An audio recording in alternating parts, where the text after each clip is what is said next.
I'm Martha Teichner, and this is the 26th year I am doing the conversation series, so welcome to all of you. I imagine, I can't see you, but I imagine there are a lot of familiar faces, and I am thrilled, absolutely thrilled, to be able to introduce Rhiannon Giddens and Michael Abels, who wrote Omar.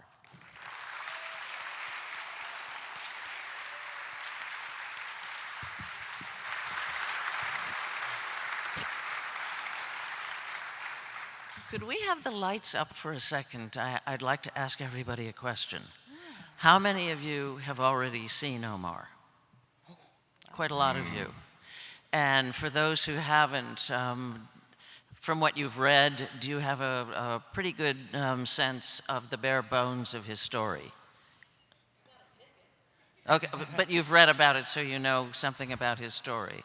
Okay, because that helps me in terms of what we need to cover. So, first of all, how do you both feel the day after you've launched your baby into the world? It's a hard feeling to describe. It's like sometimes I feel so like ecstatic, and then sometimes I like want to crawl under a bed. I don't know. It's like, because it's like, it was such a long time. I don't know what to do with myself. It's amazing. It was amazing last night. I was so happy. I feel happy is such a one-dimensional word. That's I think the problem. I have a three-dimensional feeling, but it's I think the closest word we would have is satisfaction. And after so much time, it feels very good to have a kind of a peaceful, grounded sense of satisfaction. That's great. When you first, when the whole thing starts and the music starts and you see the curtain and you see Omar, huge, the photograph of Omar, huge, he blinks. And I'm saying this for those of you who haven't seen it yet. Don't look down at your program book or you'll miss it. But he blinks his eyes at you, and it's like at that moment he's alive and he's taking hold of you. What's that about? You have to ask Kaneza. I mean, it just begins the whole experience of the multi-dimensional collaborative art form that opera is, that we could create the libretto and score and then have a whole nother host of things that we have no control over in terms of we have input, of course, but like that is out of our hands, that as soon as that picture of Omar is there, it's the beginning of a whole nother universe that another set of incredible creative people did with the next stage of, making Omar live on stage, and it's just remarkable. You do get a sense of a living human being. I felt like it was a good thing I saw it in dress rehearsal, because like, and he looks at you when he blinks. And to me, I thought it was quite literally, we're bringing Omar to you. Omar is coming alive through this work. And I thought it was I didn't know they could do that. I don't know how they did it, but it seems completely appropriate to me, so.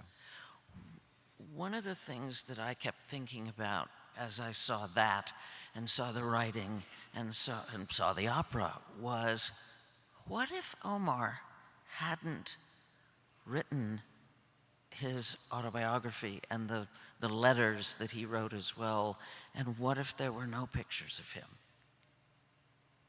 I mean, we wouldn't be here, I mean, you know what I mean? Like, these it's things, bigger than that. These things that's what makes that document so remarkable, is that it is a window into a world that we don't talk about and that we don't teach about.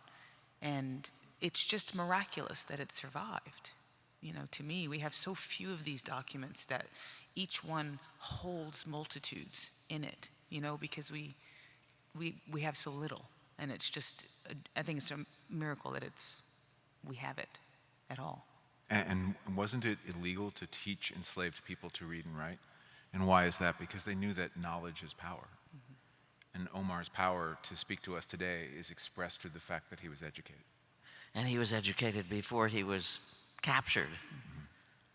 Now, he was captured in 1807, which I understand was the last year that Africans could be imported and enslaved in this country legally.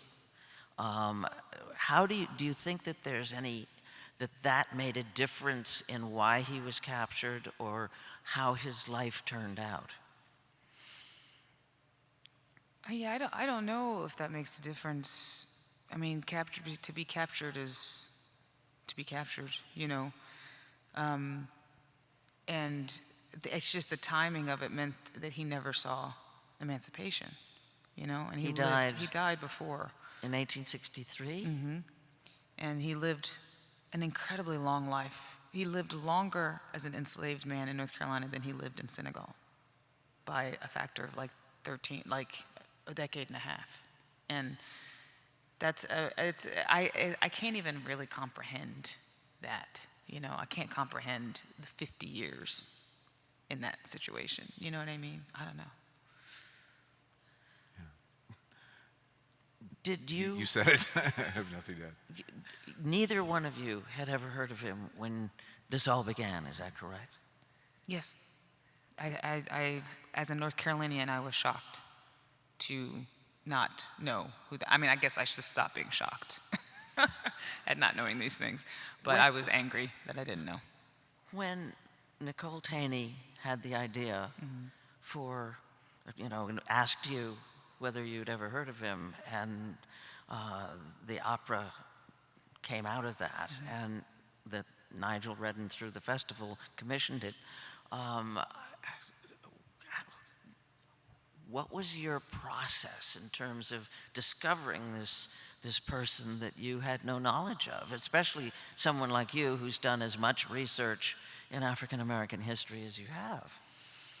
Well, it was such a discovery, and I find for me that's a real creative kind of force, you know, the journey of finding out. And I remember that conversation with Nigel and Nicole, and just kind of like it was born that moment, the sort of desire to find out, you know. And so I got as many books as I could get, and they were great about bringing in advisors to help me, you know, point me in the right direction. And then it just became, you know, like reading his words, trying to learn about his world, you know, and just inputting as much as I could about him. How did you go about that? Did you go to the Library of Congress and see his actual autobiography, or did you read it in books about it that have translations, and what was the process of researching it? I haven't really been a primary source researcher because just the time limitations, you know. It's hard for me to go to these objects. So what I tend to do is I read books by much smarter people than me who have handled them and talk about them and contextualize them. And that's how I engage with his writings. I haven't seen the actual writings, you know, but his words are the same, whether I'm seeing the actual document or, you know. And for what I was doing, which was trying to find my way through his story, I just needed his words, and I needed the context, and I needed the history. So I read a lot. Did you know the extent to which the people who were enslaved in this country were Muslim?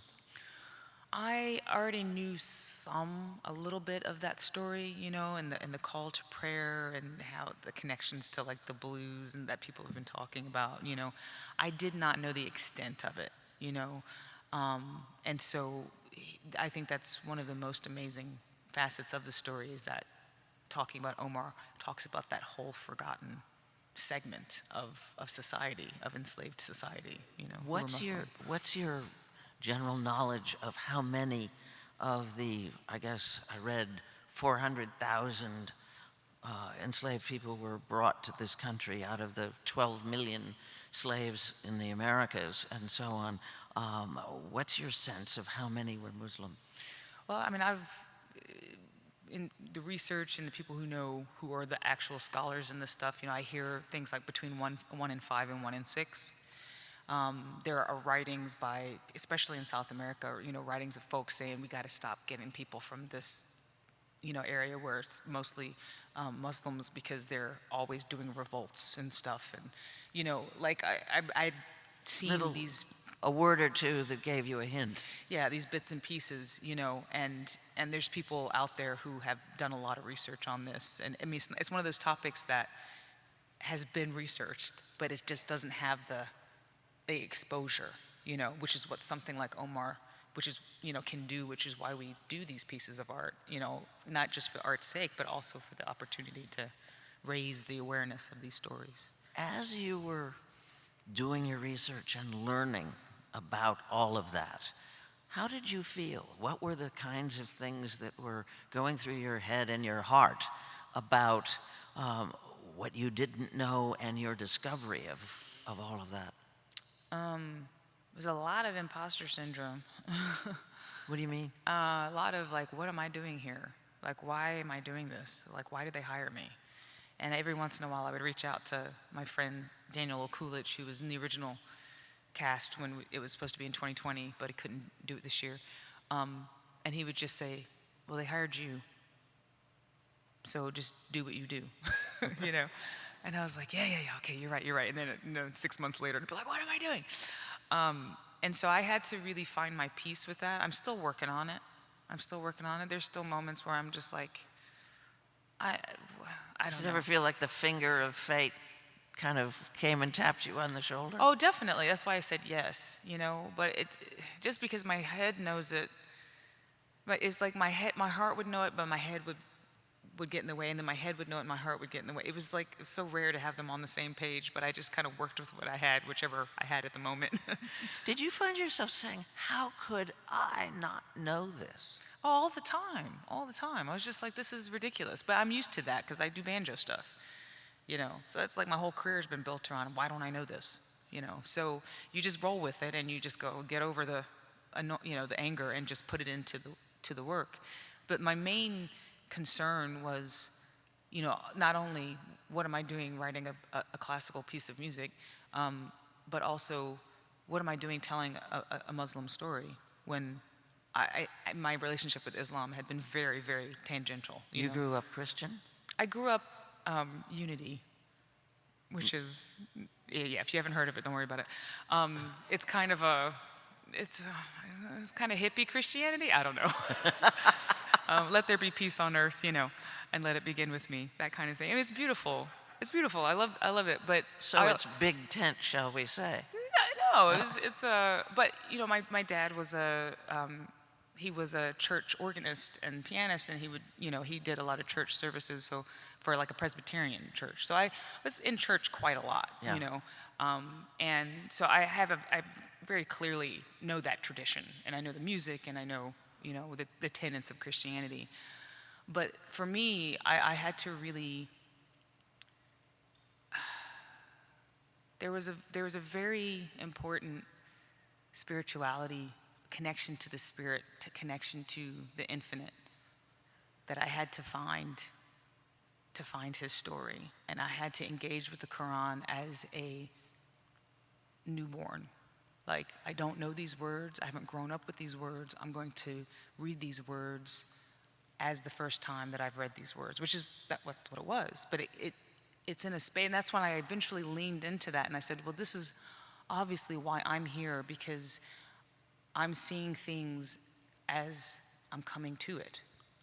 Which for me meant I could see connections, I think, that maybe I wouldn't have seen if I had grown up. You know what I mean? Like, for this story, and I still think it should be done 20 more times by other people in different, you know what I mean? Like, it should be told again. When you discover something fresh, the power of it is different, and that's what you were trying to translate into the opera? Yeah.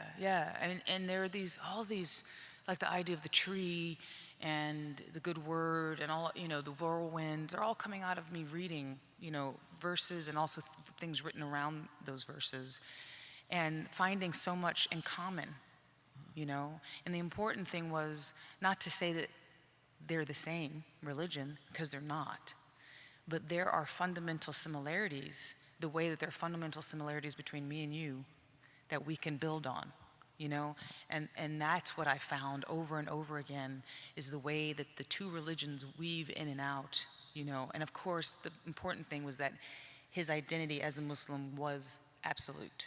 And that has to be very clear at the end. But the way that the other character's Christianity weaves around him, you know, was just, I think, came through reading the Quran and the Bible side by side, kind of constantly.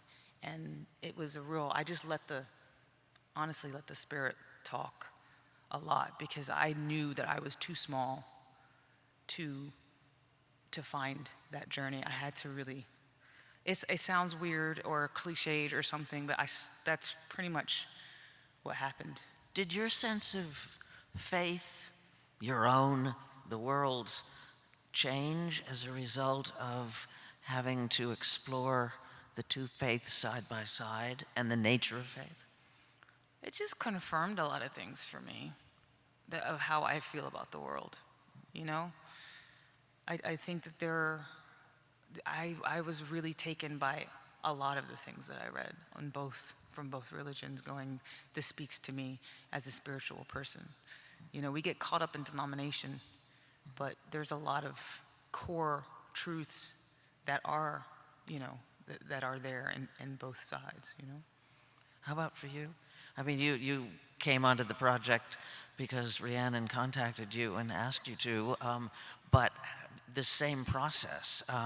In order to collaborate on an opera, you have to, you know, think about it. What were your processes? Well, something we have in common is that we both try in our art to trust the universe to inform what it is that we need to do.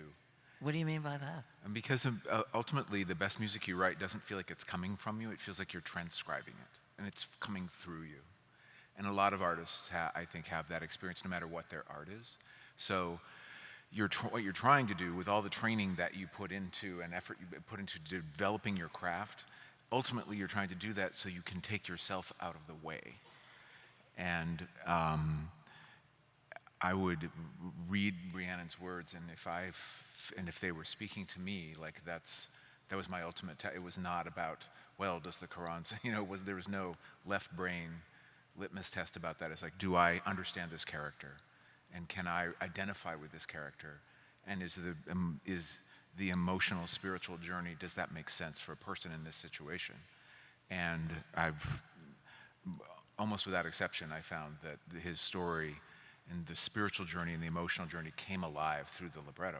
So, did you grow up in a religious household? yeah, so I'm just learning that we both had a Presbyterian background because my grandparents were very much in the Presbyterian church, and I went to church every Sunday with that, and I would, and some of my earliest music experiences were through hymns. And my first piano teacher was the organist at our church, and she taught me for several years. And so when it came time to depict the very Christian way of looking at the world in Omar, it was really fun to make the music feel like it was the sort of music you'd hear when they were passing the plate. And that was, at least for me, an inspiration for the scene in Owen's study, where he's explaining the word to Omar in a very sincere, although Patronizing a bit? Patronizing a bit. Very sincere and patronizing way. Like, it was clear to me that the music had to be as legitimately Christian as it could. You know, we had to live in. There's a lot of irony in the story of Omar, and in order to bring that out, you have to tell each character's story as authentically as if you were right on board with his or her experience. You know, and so that was. That part of, I really remembered my own upbringing in setting that scene. You don't, I find myself thinking about the fact that Omar is true to his Islamic faith, and there's respect for that. but it seems that there is equal respect for the Christian faith in this sort of emotional battle that Omar is going through, and the people who would like to impose Christianity on him because that's their faith. I mean, it's complicated. Yeah, it is. I think we're so used to extremists, and we're so used to the idea of religions not being able to live together, but it's not always been the case. You know, there have been places in the world where all the Abrahamic religions live side by side. Now, look, it wasn't like Kumbaya land, but it wasn't like let's kill each other land either. You know, there have always been these moments in time, like before the First Crusade. It was actually, you know, not that bad. So in some areas, you know, so it's like, I think that the idea, you know, like where Omar says, a mighty prophet indeed, talking about Jesus, But not mine. Yeah.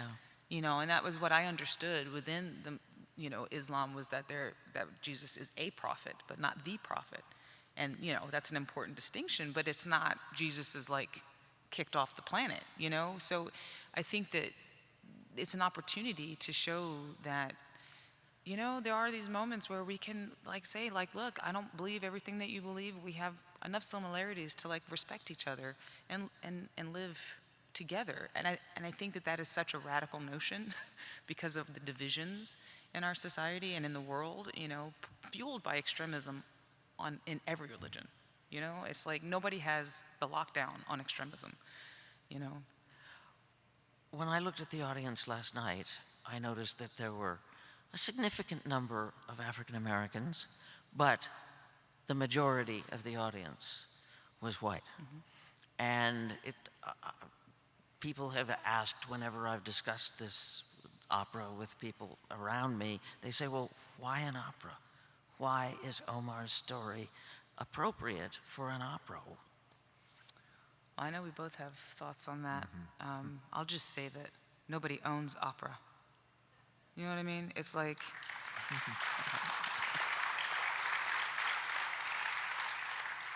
and I know you don't think that, but a lot of people do, you know? And it has been so compartmentalized and so classicized, whatever. It's been pulled into this idea of class. It's been happening slowly and steadily, and it happens at a time where classical music and vernacular music couldn't be further apart, which it wasn't always the case. And it, in fact, hasn't been the case for a majority of the time that there has been opera.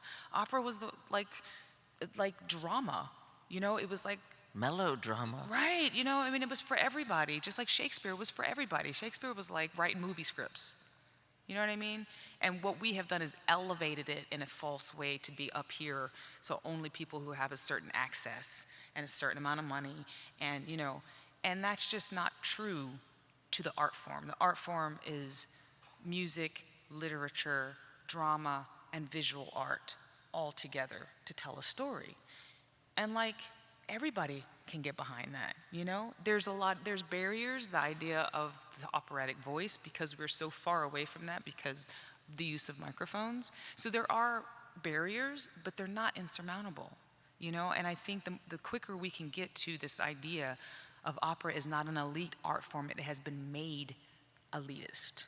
But in and of itself, it is just an art form. The ticket prices alone. Let me tell you, it's very frustrating that we ask why opera and why is opera so expensive. Do you know how much it costs to make a movie?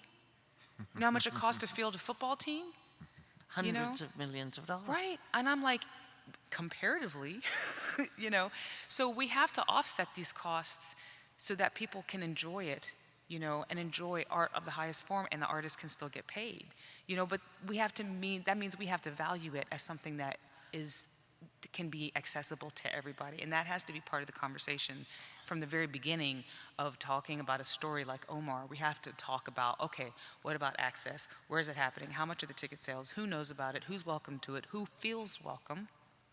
Those are all different questions, and so that has to be. I think, you know, we're getting more awareness of how important that is. You know, it's not enough to commission and put it on. We also have to support folks in a certain way from the very beginning so that they're prepared and all this all this kind of stuff. But it's these conversations are happening in, places like Spoleto.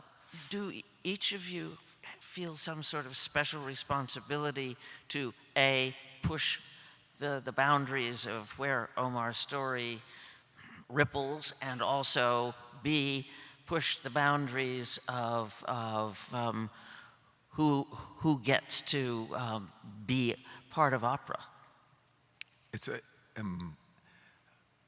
It is a responsibility, but also that's often where my opportunities lie, in that place. And so it's kind of a chicken and egg thing.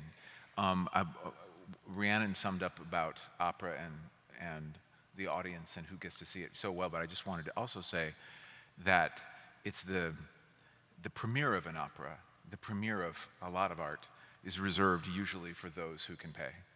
And in spite of the fact that we wish that weren't true, and we would even but the premiere tends to attract the people that help make the thing be there at all. The question is, where is it going to go beyond the premiere performance? And we wanted to write a work that would reach people far after the premiere and employ people of color in the art of opera and speak to people of color who have never even thought of opera as a thing. And I feel this work is going to do that. And in those performances is when it'll have the most impact among people who who weren't at the premiere last night. The roles themselves. A few years ago, here at the festival, when they did Porgy and Bess, we did a conversation with the cast of Porgy and Bess, and we talked about the baggage that went with African American opera singers singing Porgy and Bess. They were relegated to Porgy and Bess, and no matter what they thought of the music, it was like a career ender, and that was the limit of how far their opera careers tended to go unless they were in minor roles. And something like Omar, something like Fire Shut Up in My Bones, and other works, talk about enlarging the canon, enlarging the scope of expectation about African American roles in the opera, and also who gets to, the people playing those roles themselves. I mean, I think we're all so ready for Porgy and Bess not to be the black opera anymore. There's no shade on Porgy and Bess. I was just in it in January, so I understand it in a way that I didn't before.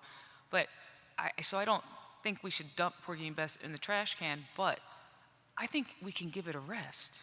It is, it's had its time, and now it's so exciting because there's all of these new stories, that are coming out of, from Black composers and Black creatives.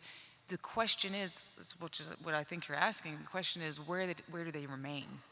And I think there's always a twofold. Is these latest operas just the new Porgy and Besses? Well, in the sense of being pigeonholed. Right.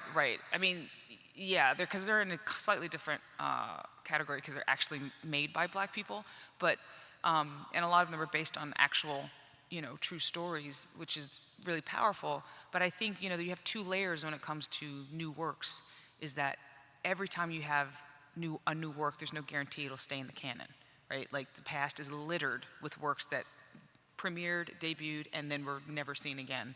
So there's always a chance that you premiere an opera and that's it. That's all you get.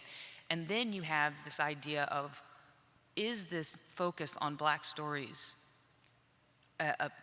how much of this is a performative response to George Floyd, right? Because there is this energy of this racial reckoning and this idea of giving the platform to African American or people of color, artists of color, and it's fabulous, but how much edificial restructuring are we actually doing? How much systemic change is there? And it's not to say that, it just, when you have more voices at the table, the picture's better for everybody. What's the answer to the question you just asked? I mean, the answer is, where's, it's not what I said before, it's not enough to commission it. We also have to, who are the audience? How is it being funded? How do we make it more accessible? You know, we don't need to change the art form to make it more accessible. We need to change the thing that's around the art form. You know what I mean? So all of these, I think asking the questions and trying to figure out the answers, that's how we do it. We don't know how we're going to do it because this is new territory, but it's an opportunity to make systemic changes born out of a movement. And I would like to say that Omar was commissioned before that. There are these allies that have been wanting to tell these stories before any of this racial reckoning, you know, has come about. And I think that's important to recognize allies who've been wanting to do this work. You must have something to say about that. I think it's I don't know how a person in the middle of a moment can identify what's a fad versus what's a sea change. If I could do that, all the things I could do if I could know the difference in the moment. So we're in the moment of what I hope is a sea change, and I realize may be a fad, but either way, it's allowing for a lot of groundbreaking work to happen. Yeah. And it's up to all of us to understand the possibility out of that work in the long term. And it's my profound hope that it's a sea change. Why did you write it in poetry that rhymes? That's a really good question. I don't know. It's how I write. I write a lot of poetry.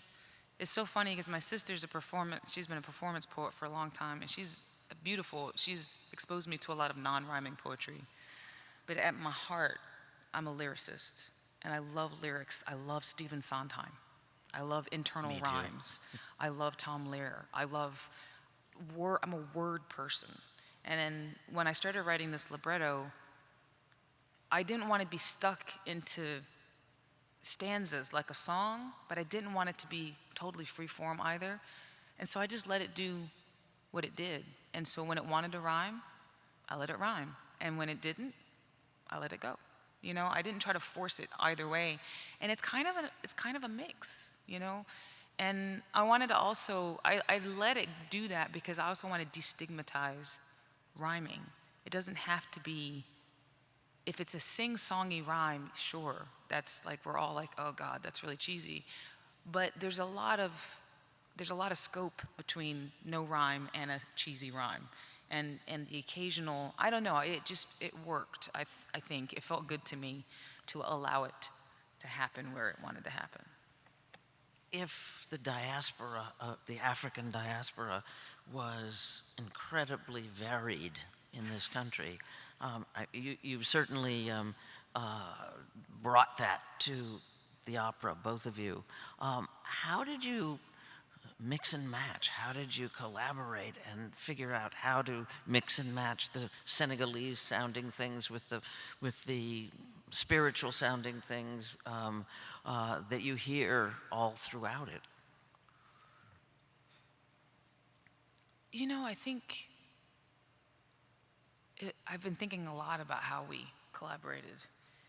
And it was like the voice was my palette and the orchestra was his palette. And we both did that very thing with our two palettes. Like we chose when to deal with those different worlds. And I think we did do it similarly, which is why I think it met up so well. I don't know, does that make sense to you? So you're thinking about, how am I going to orchestrate the sound of a banjo that has no frets? Or the cello banjo, or just the kinds of instrumentation that you encountered. And part of it was that for me. I think also it's if I approach something like that with a left brain, okay, when are we going to hear Senegal? When are we going to hear? You know, then I'm missing. That never works for me. Mm-hmm. All that works for me is listening to what feels correct. And then out of what feels correct, noticing any conclusions I can draw. And what I would mean is, like Rhiannon would play something on the banjo, and that might feel Islamic to me. Now, I don't ask her, is this Islam? You know, where did you, I'm just like, how it occurs to me is how it's meant to occur. I trust the perception that I have of something. And then I go from that. It's like, oh, this section is very spiritual in an Islamic sense. And so then I think, okay, well, because that's true, what occurs to me in the world of this is what this is supposed to be. Now, and I knew that like maybe I'd guess wrong, but then I'm coming from a natural artistic space, you know, and so it's not education first. I mean, the education is there from whatever I've had, but in the way I have to experience the music and create, it comes from my impressions. And I did have, there were a couple of times where I did make a concerted thought, like when Owen and Omar talked to each other for the first time. The setup of that scene is, you know, Owen sings in a very churchy way of the Bible, and then Omar sings over an ostinato. And that's, I wrote a lot of things like that, where his singing in particular and the mother would be over an ostinato, which means that there's not the same chordal movement as in Western music. So it's very much melody driven. Much more like the call to prayer that you hear. You know, it's just a modal music, which is like folk music from all over the world, and the idea of, and also, you know, classical Arabic music. I mean, like the idea of modes and of melody driven things over a, you know, over a repetitive motive, you know, it brings a very specific idea to ear. And so there would be some things where it would be his voice and then the banjo line, you know, and I did think of that specifically, like it's his character and then Owen's character, you know, because I don't have the same, you know, your palette is so I'm like the brief, you know, like I have a line, a vocal line, and sometimes like a banjo line, and then maybe two banjo lines, but it's very kind of to the, I don't know, it's very bare bones, you know, a lot of it, and so those choices were just what they were, but then you have so many, you know, so much to bring on where you're going from, I would you know hit what I mean? between her banjo playing and her.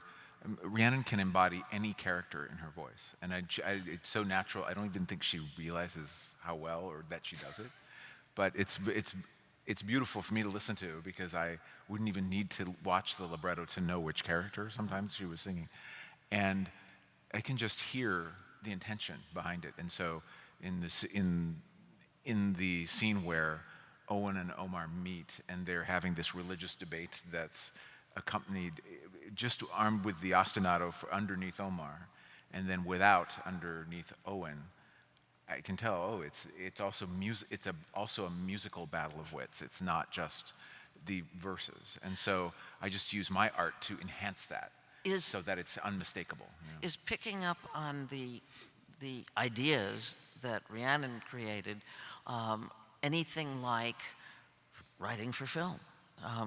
Your role in fleshing out the melodic aspects that Rhiannon sent to you, is it like writing?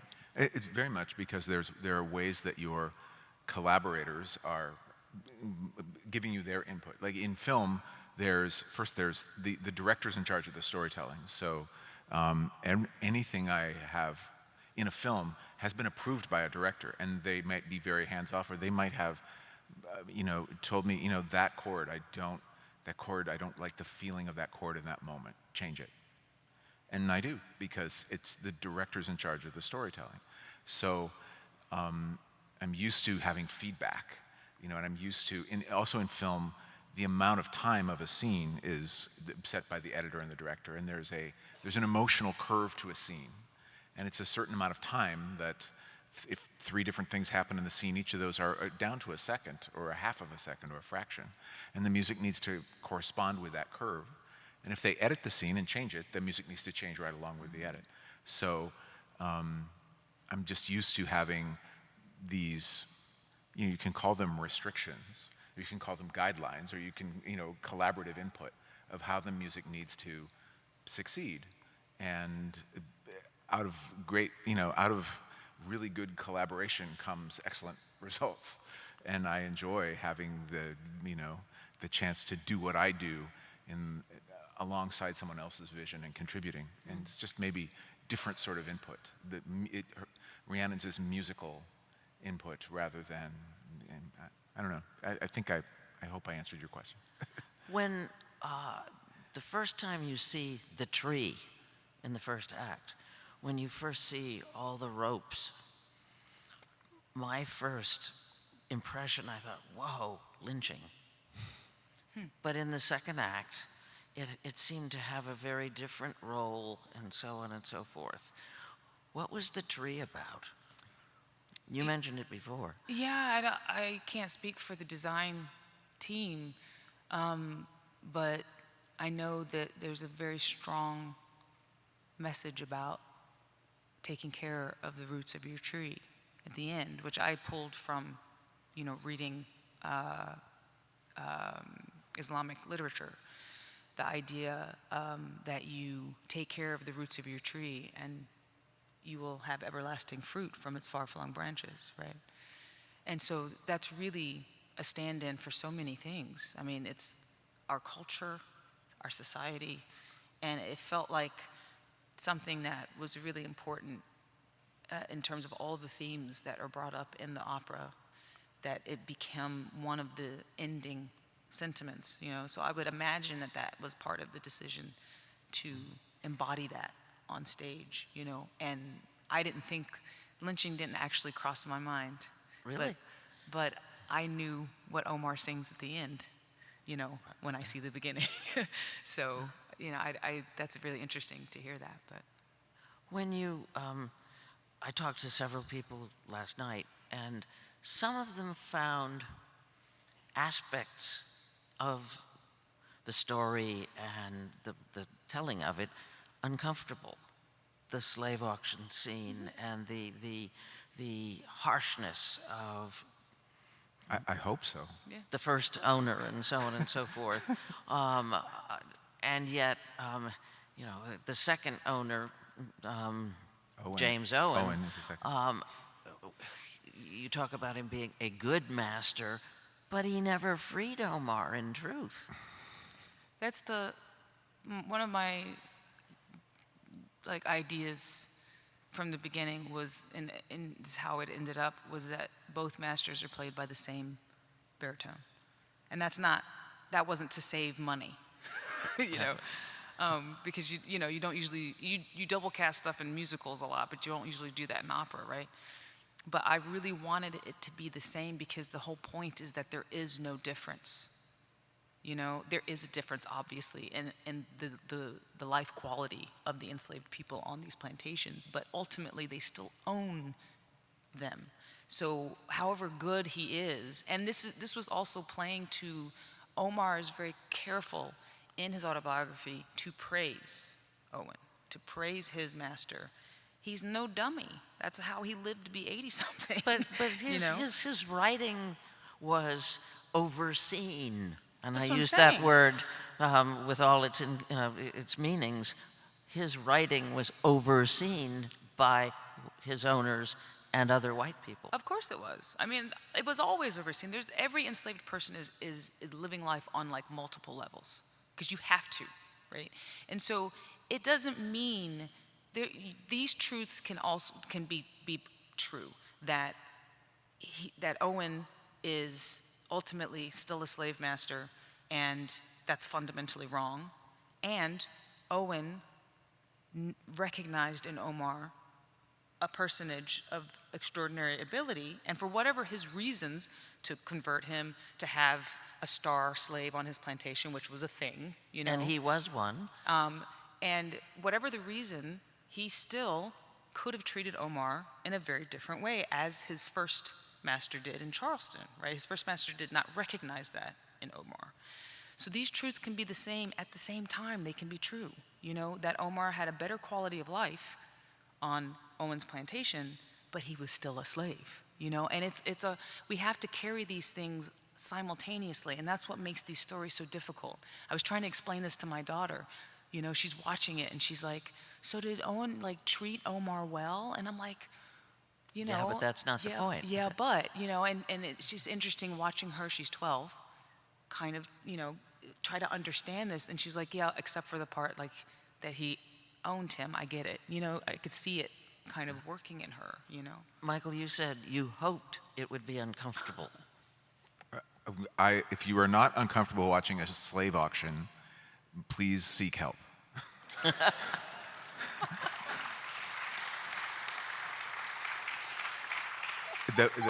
The first act is really difficult to watch, and it's by design. And it has and it should hit you the way that it hits, that if it's meant to be really hard to watch. And yet it's not meant to be, and it's meant to be hard to watch because you become emotionally invested in the people on stage. Otherwise it wouldn't have an impact. But you see the horror, and you see it expressed, and you hear it musically, and you read it in the words, and it's very impactful, and that's very needed to tell this story. And in order to understand the power of Omar's spiritual journey, you have to realize the release that that his spirituality provided him. You have to be able to feel that. So.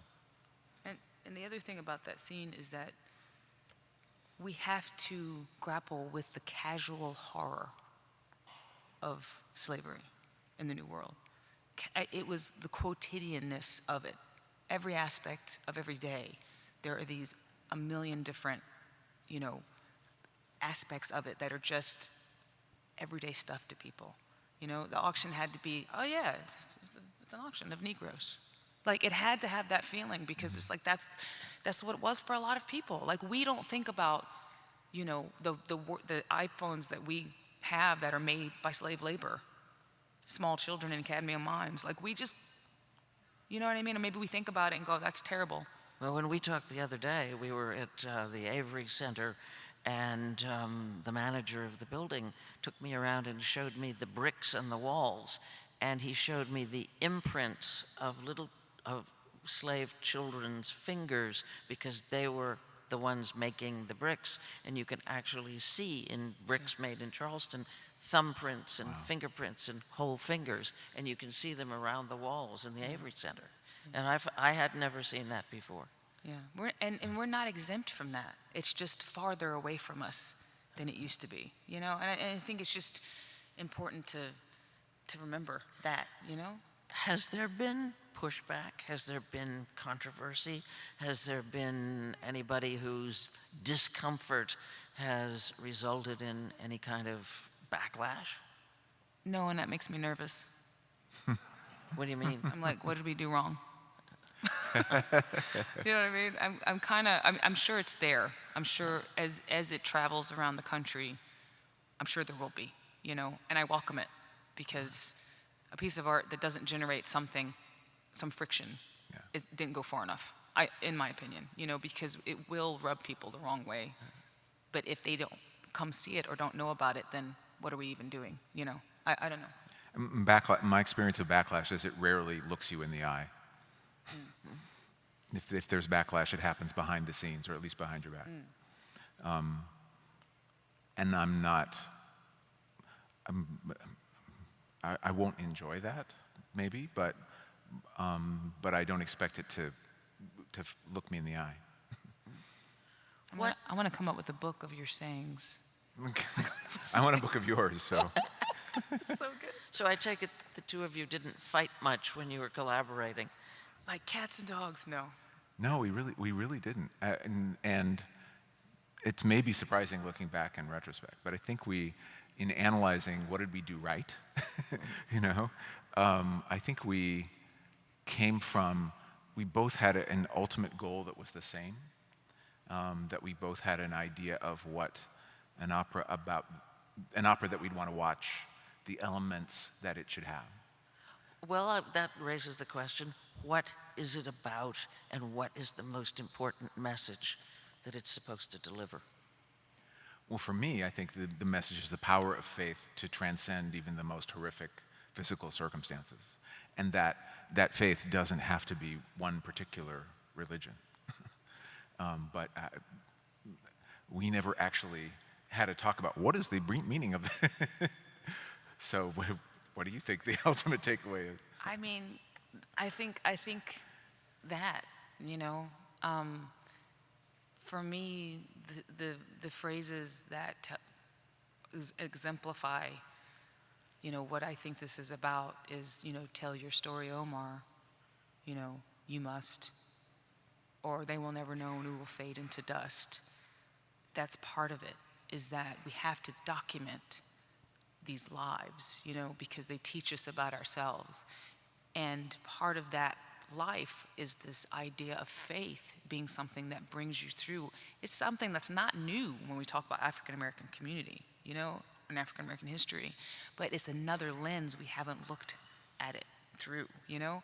And to go back to the good master, bad master thing, you know, when Julie says, talking about waiting to see my Jesus, you know, that is what gets her through the day, is the thought that she's going to be with her Jesus at the end of whatever her life is going to be.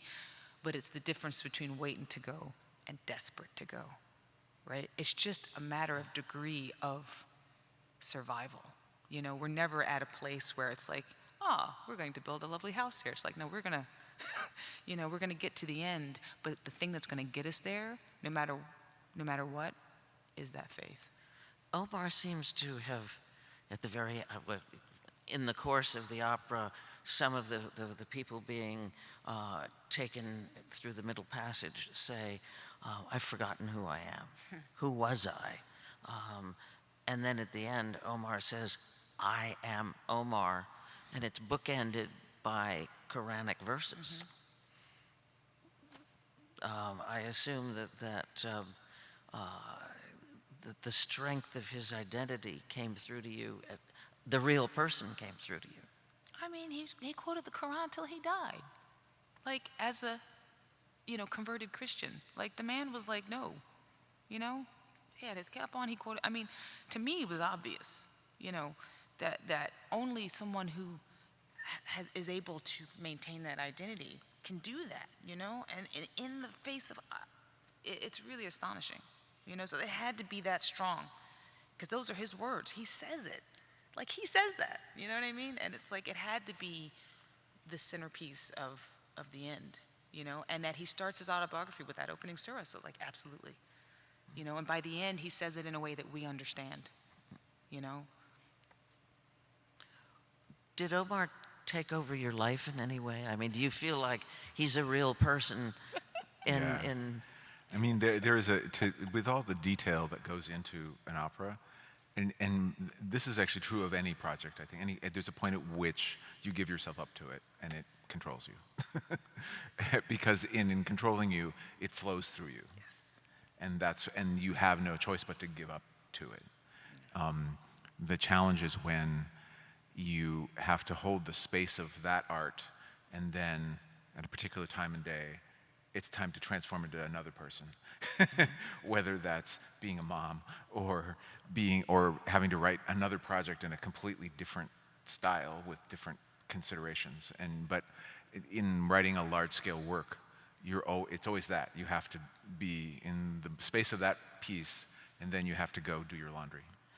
Rhiannon, when you said you're a word person, and a language person, and this is so much about language and words and writing.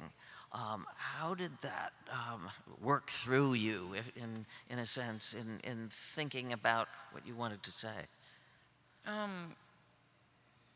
It was, I mean, I don't know. I have to consider, you know, I went through a whole thing of like, how much of this is going to be in English? How much can I put in Arabic? How much can I put in, you know, some West African language that he would have spoken?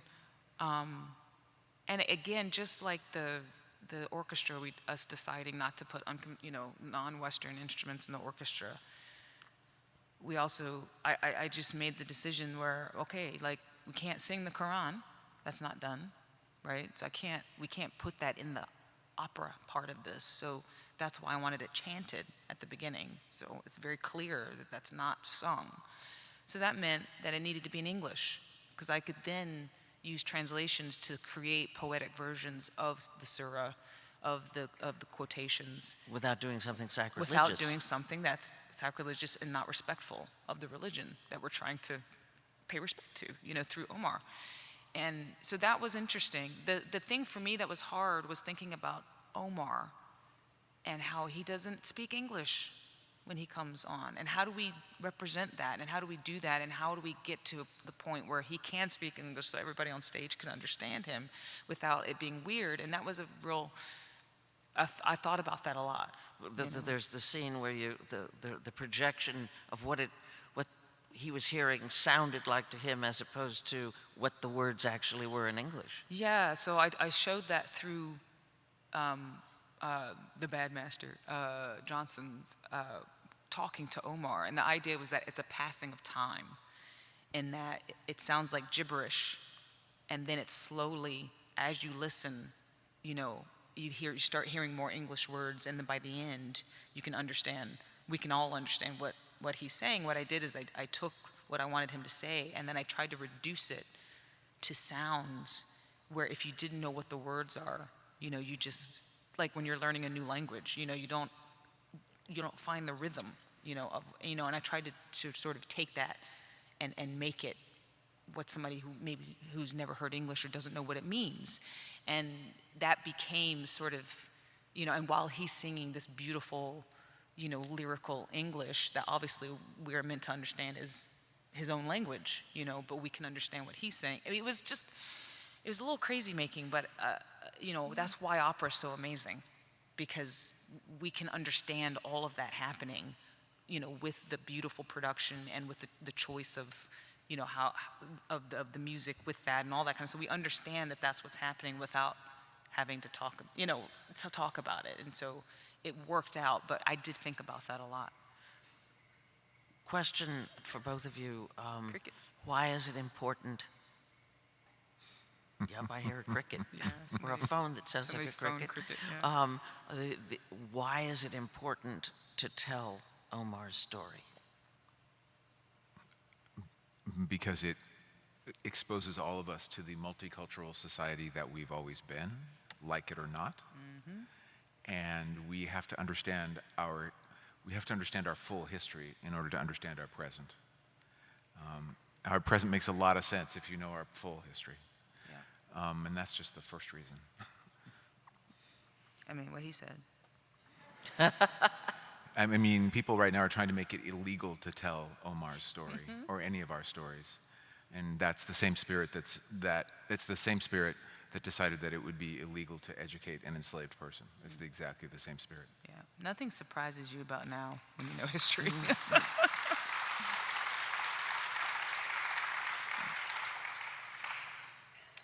I think it's time to see if any of you have questions. So if we could bring up the lights so I can actually see people a little more, so I can see people. There's a lady There you are. right down here with her hand up. Someone will bring you a microphone. Oh, there's a microphone over there, too. There's a microphone on the side. Yeah.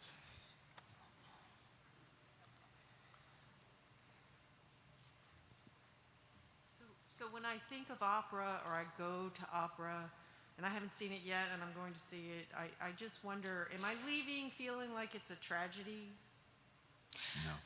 No. My sister came last night, and we were very close, and she does a lot of work in this arena in a different way. And she's one of the reasons why I do what I do. And I came to her at intermission, and she was like, I said, I'll come back after the show. I came back after the show, and it was, glory, the response. So that made me feel really good. Are there plans for a cast recording? Oh, man, I wish we could answer that. Right. We don't know. We don't know.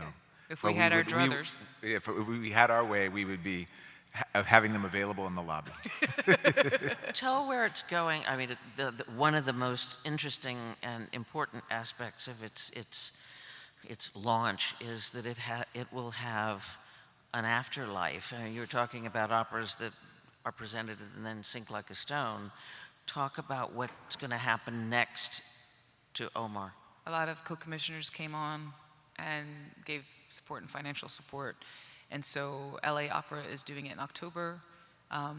Carolina Performing Arts is doing it in February. Boston is doing it in the spring. San Francisco in the fall. Chicago Lyric, I think, is the year after that. I'm not sure. And Are you keeping track of years right now? and Michigan Opera Theater with Yuval Sharon. So that's really exciting. This gentleman over here, please. Opera simply means work. In that regard, Tosca is a work. Broadway shows are works. America is nothing. The history of America is nothing if not operatic. So all of the libretti that this country is waiting for someone to create about our history, we have to think about them as works because they all are. West Side Story is a work. So opera is this thing that we've created because it was brought to this country and nobody in the audience could understand the words. So they're missing half of what it's all about anyway. In Italian or German. So works like this are out there waiting for someone like Ms. Giddens to create and like the composer to set to music. And that will make Porgy and Bess part of a whole lot of stories that need to be told through this combination of music and drama. Music drama. America is music drama. And I thank you for creating this work. I just saw Malcolm X in Detroit. Another powerful work that has waited for years since its premiere to be performed again. So let's get off of the whole thing of opera. They are works. Thank you. Thank you very much. Is that you, Mr. Shirley? Thank you.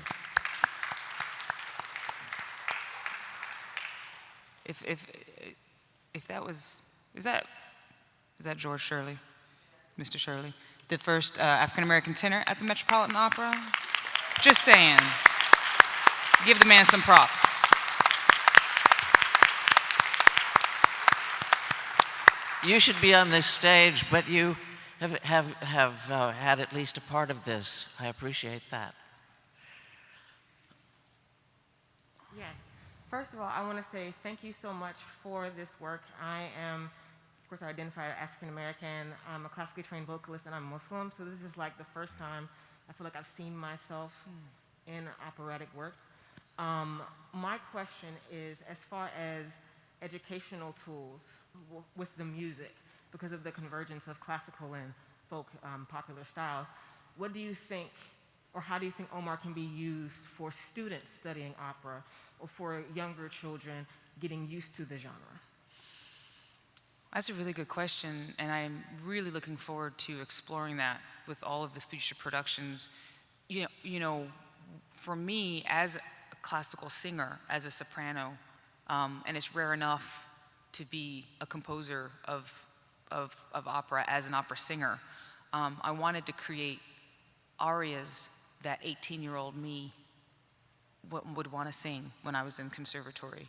And Julie's aria is, is with that in mind. Of course, I mean, she just needed to sing an aria. She needed to sing at that point, and that was a really important piece of the story. But, and the idea of some of the choruses are coming straight out of deep vernacular traditions.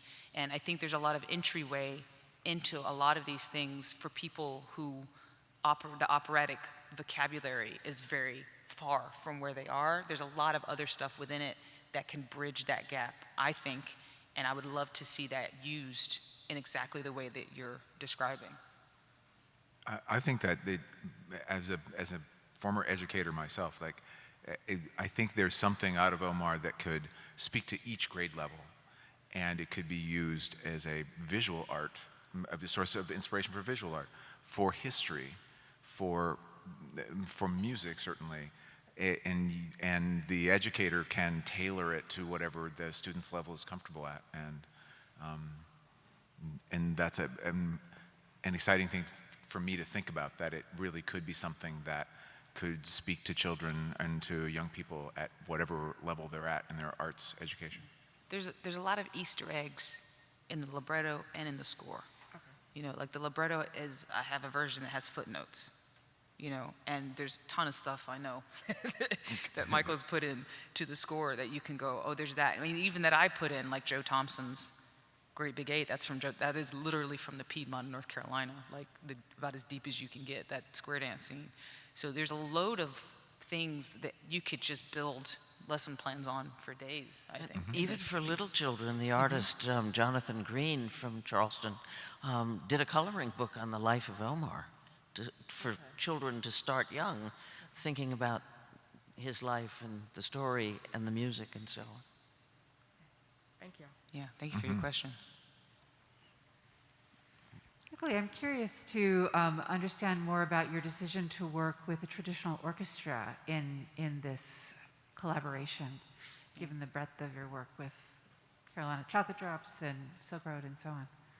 Yeah, well, it was a conversation that we had because a lot of lines were created, you know, on whatever I had at hand. So there was banjo, so fretless banjo, cello banjo, there's a lafta, there's some lafta stuff, which is a Turkish lute. There's a lot of different non-Western instruments, but when we talked about it, the idea of trying to figure out how to replicate having a banjo player, having a kora player, having, you know, these very specific, we didn't want anybody to have an excuse to not be able to do it, I think was part of it. You know, it's just like a school orchestra can do Omar, you know, like because it is a conventional orchestra and there's, you know, the percussion can change from place to place, but whatever. So we did talk about that quite specifically. Yeah. And there are ways in which Omar is unconventional, and its subject matter, but then also the number of different genres that the score pulls from. And we use that to contrast as a basis of friction, but then also as a basis of harmonization and you know, of closure. And so one of the reasons that I think that works is because all of those disparate things are cast within the sonic palette of the orchestra. And so in that way, we chose the things that are a surprise and a stretch for people, and the things that are very expected. There's moments where the whole orchestra is the banjo. And to me, that's really exciting because that means it's going to go further than that banjo part that, oh, we can't get a banjo player who plays, you know what I mean? I love hearing Joe's music in the orchestra. It's amazing. You chose to make it melodic and lyrical as opposed to dissonant, which many contemporary operas are. What was your thought process there? I don't write dissonant music. You know, I had my stretch moments, you know, but I wanted to write tunes. That's all I write is tunes, you know, and I wanted to write things. I wrote as a singer. Like every line that I sent Michael was sung, you know, except for the stuff that I played, you know, but in terms of all the vocal lines that I sent, you know, my voice touched every note, you know, so when I write vocally, I can't write like this, and I don't write like this. So anything I wrote, like on banjo and stuff, served to be the pad for the voice. And so I would just sing the lines and adjust, and then sing them again, and then adjust. So it was all very, and I sing consonant things. I sing, you know, melodic things. I didn't do too good in theory in school, so I don't really know that But stuff. Michael, you know. you've scored horror movies. Yeah. You could have kind of sort of darkened it considerably. Yeah, well, I darkened did. it He a did. lot. Yeah, it's A amazing. lot. I was thinking about this question more. I think it's that there are some parts of Omar that are really dissonant, actually, but they occur at moments that are very emotionally discomforting. So there's two types of, one, when things are just really genuinely horrible, the music's pretty dissonant. But then also there's those moments of that really uncomfortable feeling when for example, Omar is in his reverie as the bad master is beginning to confront him, and Omar puts himself in kind of a spiritual trance. And he sings, "Allah is the light." And it's his way, my interpretation of that scene is that he is trying to protect himself spiritually as the bad master is threatening him. And so what happens in that scene is you hear this beautiful melody over music that gets darker and darker as the master comes closer. And it works because you hear both his reverie and the darkness creeping around him. And that's a thing that opera does really well, is making these contrasts. And I had it was really, it's actually fun for me to create things that are both dark and light at the same time, and experiment with colors that way and emotions. So, but because virtually all of the vocal lines are lyrical, even the master's lines are very lyrical, and that's how Rhiannon writes. But it's also, I believe, I grew up singing in choirs. When we see that choir sing, I imagine that I'm one of those people. That would have been a thing I did, and to me, a vocal line needs to match the natural emotion that a person would have when they say the music. And that's a thing that we never talked about that we have in common. So if I was writing a vocal line, I would never want it to have been a line. If Rhiannon had wanted a line changed, I would have, because it all had to match that same philosophical belief about that the vocal line needs to reinforce the emotion that's coming with it. The singer, when they sing the line for the first time, should say, "Oh yeah, of course, that's how that would be sung."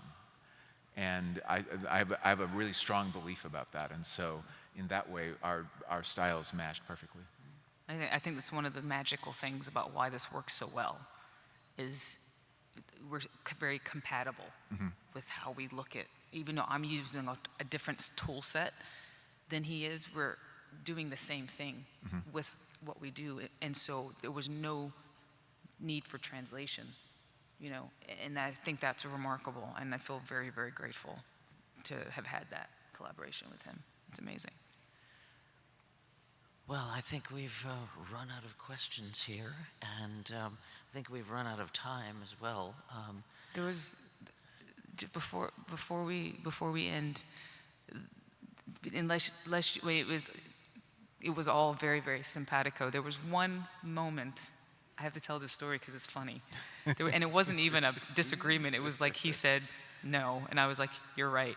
It was when the two men come onto the ship, and I was, I think, burnt out at this point with having been through the libretto process and the first pass of composing stuff, and I think I was burnt out, and I had composed this really jaunty music for them, because I was just like a sailor's hornpipe or something? Yeah, I was just like, I was over. I was just really, and he was like, "You can't do that. This is not a happy moment." I was like, "I know." But I was like, "You're right. Okay, just fix it. Just do your thing." And he did, and it's much better. But it was like the moment, and that's what trust is. That's what trust is, and we've kind of always had that. Whenever he said, "You know what," I was like, You're right. So I had to tell that story just because that is the one moment of, and it wasn't even friction. It was just more like you were just kind of like, Okay, I know. Did you have to find a tactful way of doing that? Well, you know, you have to, we all work with colleagues and we value them as artists and as human beings. You're not gonna, you know, you're gonna, I have to receive feedback a lot, and I like when people choose their words in a way that's supportive of me. So I hope that's how I am in the other situation. I mean, like you've heard him talk. Like you open the book and you look up tact, and it's like a picture of him. I mean, he's just like, he's so thoughtful in what he says. It's really amazing. She was not fooled by my tact, however. That's what it was great to find that out after, I found that out at a dinner that we had about 2 months ago, maybe, not even, that she was not fooled by my tact. And for all this time, I've been so tactful in my choice of words and everything, and she saw right through it. But it's the attempt, you know, that I know when people are being way too tactful with me, but the fact that they bother to use tact, Exactly. to me shows that, you know, they're on my team and I'm on her team. So How much of this collaboration process did you do in the same room as opposed to on your laptops from different countries, different cities? 99.9% was done over WhatsApp. yeah, I sent recordings on my iPhone and Dropbox. in Dropbox, and I did WhatsApp and he did Dropbox. He kept trying to get me to go to Dropbox, and I'd be like, I just did this thing here, because I'm like all over the place. But yeah, it was all over. There was one time we were in the same room. Because Rhiannon's based in Ireland and I'm based in Los Angeles, so there's an 8 or 9 hour time difference most of the time. Yeah. How much did COVID affect all of this, the whole process? COVID, I'm going to say this carefully because COVID was a terrible thing, but in this project, we had an opportunity to breathe and make some changes that we needed to make. And I think ultimately the time, even though it was very stressful, with the constant postponings, made this a stronger piece. Absolutely, 100%. Well, I want to thank Rhiannon and Michael, and I want to thank all of you, and I very much appreciate all this time. Thank you. Thank you. Thank you.